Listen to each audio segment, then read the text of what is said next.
यदि आप पति का अपमान करेंगे, पति को उंगली की नोक पर नचाएंगे तो तुम्हारे गर्भ से खल्लड़ पैदा होंगे, भगवान के भक्त पैदा नहीं हो सकते। मंदिरों में जाएंगे, भोले बाबा को नहलाएंगे, लेकिन पति को लोटा भर के पानी नहीं है। गोवर्धन की परिक्रमा चलती है, पति मना करता है कि देख देवी घर पर रहे, क्या करेगी परिक्रमा देख करके, लेकिन चाहे पति कितनी भी मना करे, लेकिन मंदिर में परिक्रमा देने जा रही है, गोवर्धन की परिक्रमा दे रही है। पति मना करता है, देवी कैला देवी की यात्रा मत जा, लेकिन फिर भी बोले तुम घर में बैठे रहो, मुझे तो जाना है, माँ बुला रही है, क्योंकि तेरे कार्य तो लेटर आया है, तुझे माँ बुला रही है, कि बहुत तेरे देवी करने लगी अपमान रे, बहुत तेरी देवी करने लगी अपमान रे, बहुत तेरी देवी करने लगी अपमान रे, बहुत तेरी देवी करने लगी अपमान रे। आज बहुत तेरी देवी यानी बहुत तुम्हारियां करने लगी अपमान, अपने पति का अपमान कर रहे हैं। लेकिन ध्यान देना मेरी मैयाओं, पत से बात करे पत्थर पूजा के, पत से बात करे स्त्री करे पत्थर सेवा से। अगर नारी का कल्याण होता है तो पति के चरणों की सेवा से, पत्थर की पूजा से नहीं। गोवर्धन कल्याण नहीं करेगा तुम्हारा, शिव जी कल्याण नहीं करेगा, माँ कैला कल्याण नहीं करेगी। अगर तुम्हें मोक्ष की प्राप्ति मिलेगी तो केवल पति के चरणों की अनुगामी रहना पड़ेगा। है पति की सेवा करोगी तभी मोक्ष मिलेगा, मंदिर में कुछ नहीं है। पत से बात करे स्त्री करे न पत्थर पूजा से,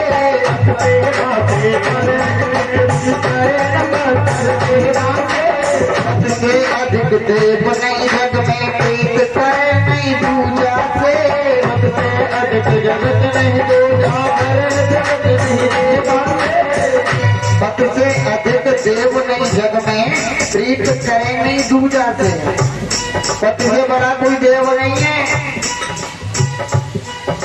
पत से अधिक देव नहीं जग में प्रीत करे नहीं दूजा से, से अधिक देव नहीं जग में।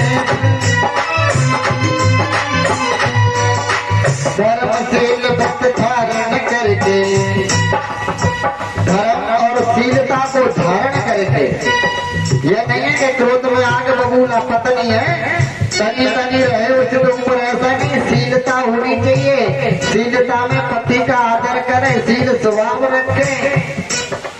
धर्मशील व्रत धारण करके धर्मपति को ध्यान, बहुत तेरी देवी करने लगी अपमान रे, बहुत तेरी देवी करने लगी अपमान रे। अगर पति से कपट रख रही हैं और भोले बाबा से जाकर के प्रेम कर रही हैं, गिरिराज जी से प्रेम कर रही हैं और पति से कपट है, तो क्या होगा? पत से कपट पेट में रखे गैरों से बतराती है, पत से कपट पेट में रखे गैरों से बतराती है। अगले जन्म में जाकर के वो विधवा हो जाती है, अगले जन्म में जाकर के वो विधवा हो जाती है। जो पति से कपट रख रही है और भोले बाबा यूं ही हमारे ये पानी भरे के पति को एक लोटा न दे और भोले बाबा पे बाल्टी की बाल्टी उड़ रही है, वो ऐसी नारी अगले जन्म में जाकर के विधवा होती है। फिर क्या होता है? कठिन तरह से कटे अवस्था दर दर ठोकर खाती है, कठिन तरह से अवस्था दर दर ठोकर खाती है। कहीं सम्मान नहीं मिलता, हर व्यक्ति उन्हें गलत नजर से देखता है, दर दर भटकती रहती है। जो पति के साथ कपट छल करती है, अपमान करती है। कठिन तरह से कटे अवस्था दर दर ठोकर खाती है, कठिन तरह से कटे अवस्था दर दर ठोकर खाती है। शिवम दास कह रहे समझा के,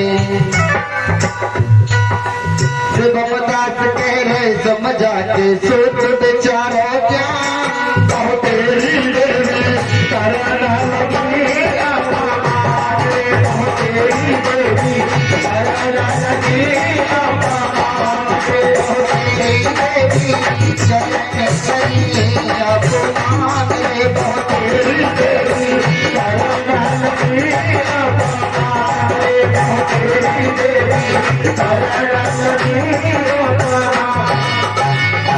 पत सेवा से तरह स्त्री तरह न पत्थर पूजा से, पत से अधिक देव नहीं जग में प्रीत करे नहीं दूजा से।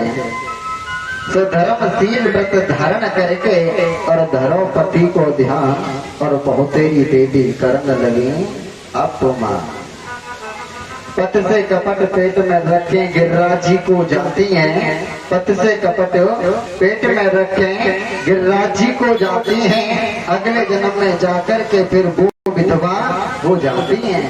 कठिन तरह से कटे अवस्था दर दर ठोकर खाती हैं। तो शिवम दास कह रहे समझा के शुद्ध विचारो ज्ञान और बहुतेरी देवी करन लगी। जीवन में याद रखो, पति के बिछाए हुए आसन पर नहीं बैठी, जानती है कि पति के बिछाए हुए आसन पर बैठूंगी तो मेरा धर्म नष्ट हो जाएगा।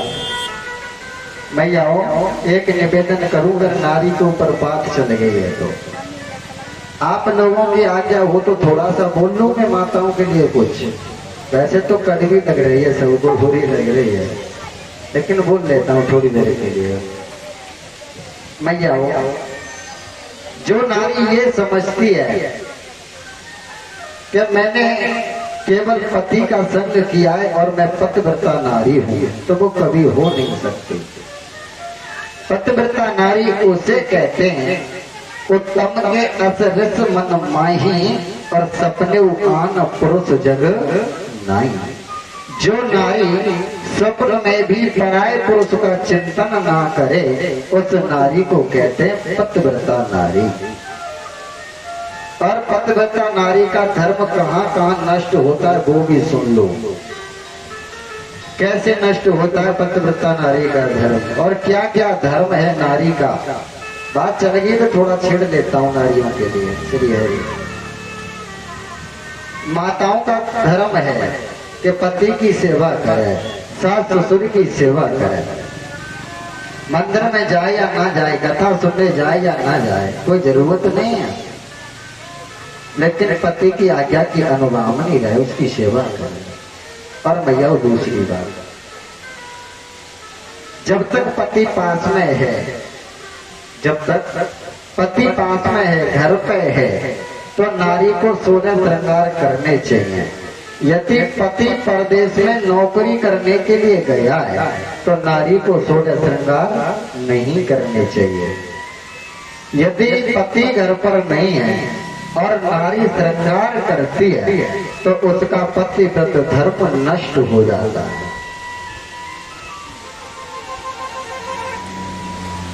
वैसे बड़ी शंका हो रही होगी, अगर पति घर पर नहीं है तो नारी को श्रृंगार नहीं करना चाहिए। और अगर बेटी यानी पत्नी अपने मायके में चली जाए तो मायके में जाकर के बेटी को श्रृंगार नहीं करना चाहिए। अगर पत्नी पति के अनुपस्थिति में श्रृंगार करती है तो उसका पतिव्रत धर्म नष्ट हो जाता है। बेटी को चाहिए कि मायके में जाकर के श्रृंगार नहीं करे, केवल मांग भर ले और मांग भी इस प्रकार भरे जैसे कि माता पिताओं को दिखाई ना दे। ध्यान दें मेरी मैयाओं, कड़वा शब्द कहने के लिए जा रहा हूँ और चाहता हूँ कि सभी लोगों को ये कड़वा शब्द मेरा बुरा लगेगा, लेकिन मैं कह दे रहा हूँ। मैयाओं सोचना, विचार करना मेरी माताओं। यदि हम श्रृंगार करती हैं, श्रृंगार किसके लिए किया जाता है, श्रृंगार से क्या होता है ये जान लो। श्रृंगार करने से केवल पति को रिझाया जाता है। 16 श्रृंगार जो होते हैं वो पति को अपनी ओर खींचने के लिए किया जाता है, मोहित करने के लिए। श्रृंगार करने से पति की आयु नहीं बढ़ती, आप ये समझे कि आयु बढ़ती हो, नहीं। श्रृंगार कर केवल पति को मोहित करने के लिए किया जाता है। यदि पति घर पर नहीं है तो पर श्रृंगार किसके लिए करना है। माता अनसुईया ने कौन सा श्रृंगार किया था बताओ? माता देवहूति ने कौन सा श्रृंगार किया था? माता अहिल्या ने कौन सी लिपस्टिक, ब्लीचिंग, डिस्टर्बर इत्यादि पोते थे बताओ? कहीं लिखा है? कहीं नहीं लिखा। यदि अनसुईया बनना है, देवहूति बनना है, अपनी कोख से भक्त पैदा करना है तो मैया हो, कभी भी घर से बाहर निकल के जब आप जाएं तो आपका श्रृंगार करना बेकार है, निरर्थक है। यदि किसी नारी के श्रृंगार को देख करके, यदि किसी नारी के श्रृंगार को देख करके कोई पराया पुरुष, यदि किसी नारी के श्रृंगार को देख करके कोई पराया पुरुष उस नारी के प्रति आसक्त होता है तो मैयाओं उस नारी का पतिव्रत धर्म नष्ट हो जाता है। ऐसा श्रृंगार करके हमें गलियों में नहीं जाना चाहिए, ऐसा श्रृंगार करके हमें मार्केट में भ्रमण नहीं करना चाहिए जिससे हमारे सौंदर्य को देख करके कोई पराया पुरुष हम पर लालायित हो, मोहित हो। क्योंकि श्रृंगार केवल पति को रिझाने के लिए किया जाता है। जीवन में ऐसा श्रृंगार करो मैया जो श्रृंगार तुम्हें यश प्रदान करे, तुम्हारी कीर्ति को बढ़ाए। चेहरे को सजाने से क्या होगा? चरित्र को सजाओ। चित्र की आवश्यकता नहीं है, चरित्र की आवश्यकता है। अपने चरित्र को उजागर करो। मैया देवहूति ने कौन सा श्रृंगार किया था? मैया आकृति ने कौन सा श्रृंगार किया था? मैया अनसुईया ने कौन सा श्रृंगार किया था? मैया सुनीति ने कौन सी फेसियल किए थे जिनसे उनका नाम आज वेदों में, पुराणों में गाया जा रहा है, जिनकी कोख से आज भगवान प्रकट हुए थे। मैया अपने चरित्र को पवित्र बनाओ। केवल चित्र का कुछ होने वाला नहीं है। अरे ये चित्र तो नाशवान है, मिट